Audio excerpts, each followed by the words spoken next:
हजरत उमर रदी अल्लाह तआला अन्हु मदीना के मज़ाफ़ात में नौजवान देखा जो बकरियां चरा रहा था। आपने उस जवान से कहा कि एक बकरी मुझे दे दो, मुझसे इसकी कीमत ले लो, सिर्फ इम्तिहान लेने के लिए आपने कहा। तो उसने कहा कि मैं अमीन हूं, ये बकरियां मेरे मालिक की हैं, तो लिहाजा मैं बकरी नहीं दे सकता। तो हजरत उमर ने फरमाया कि तुम कहना कि वो गुम हो गई या भेड़िया खा गया। तो चरवाहे ने आसमान की तरफ देखा, आंखों में बहुत सारे आंसू है, रो करके कहते हैं फ़ऐन अल्लाह, फिर अल्लाह कहां है।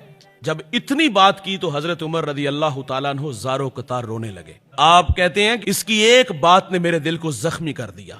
फिर उसके मालिक के पास गए, उसको खरीदा और खरीद करके उसको आजाद किया और उसे कहा कि मैं अल्लाह से तवक्को रखता हूं कि जिस तरह आज एक जुमले ने तुझे गुलामी से आजादी दी है ना, तो फरमाया ये यकीन कयामत के दिन तेरी नजात का सबब भी बन जाएगा।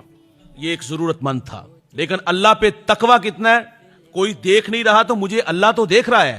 आज जिस दौर से हम गुजरे, हम कहते हैं जरूरियात मुंह खोले खड़ी हैं। हम ऊपर वालों की बात क्या करें, जो नीचे वाले हैं उनका जहां बस चलता है माफी वो भी नहीं देते, डंडी वो भी मार लेते हैं, 2 नंबरी वो भी कर लेते हैं। फ़ऐन अल्लाह, अल्लाह कहां है।